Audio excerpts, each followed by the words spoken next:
নিশ্চয় আল্লাহ আকাশসমূহ এবং পৃথিবীর মাঝের সমস্ত অদৃশ্য বিষয় সম্পর্কে অবগত আছেন এবং অন্তরে যা কিছু আছে সে বিষয়েও তিনি সম্যক অবগত আছেন।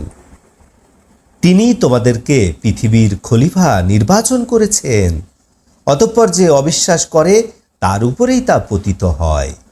অবিশ্বাসীদের অবিশ্বাস তাদের রবের অসন্তুষ্টি ছাড়া অন্য কিছু বাড়ায় না। অবিশ্বাসীদের অবিশ্বাস তাদের ক্ষতি ছাড়া অন্য কিছু বাড়ায় না। আপনি বলুন, তোমরা কি লক্ষ্য করেছ তোমাদের শরিকদের বিষয়? আল্লাহকে বাদ দিয়ে তোমরা যাদেরকে ডাকো, তোমরা আমাকে দেখাও পৃথিবীর কোন বস্তু তারা সৃষ্টি করেছে, অথবা আকাশের কোন অংশের তারা মালিক, অথবা আমি তাদেরকে কোন কিতাব দান করেছি যে তারা সেই কিতাবের উপরে আছে। বরং জালিমরা একে অপরকে মিথ্যা প্রতিশ্রুতি দিয়ে থাকে। নিশ্চয় আল্লাহ তাআলা আকাশ পৃথিবীকে স্থানচ্যুত হওয়া থেকে বিরত রাখেন। যদি উহারা স্থানচ্যুত হয়ে পড়ে তবে তিনি ছাড়া কে আছে যে উহাদেরকে রুখতে পারে? তিনি সহনশীল, ক্ষমাশীল। তারা আল্লাহর নামে কঠিন শপথ করে বলেছিল, আমাদের কাছে কোনো ভয় প্রদর্শনকারী আসলে আমরা যে কোনো জাতির চেয়ে অধিকতর সৎপথের অনুসারী হব।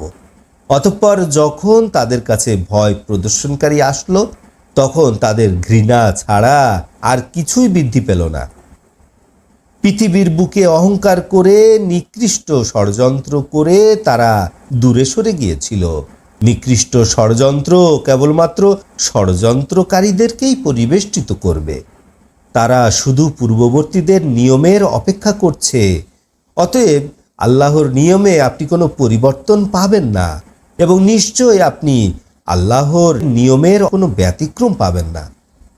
তারা কি পৃথিবী ভ্রমণ করে না? তাদের পূর্ববর্তীদের পরিণাম কি হয়েছিল তা কি তারা দেখে না?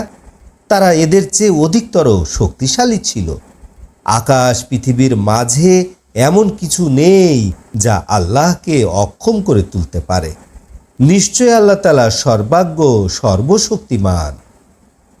মানুষের কৃতকর্মের জন্য যদি আল্লাহ তাআলা তাদেরকে ধরতেন, তাহলে পৃথিবীর বুকে কোনো প্রাণী রেহাই পেত না।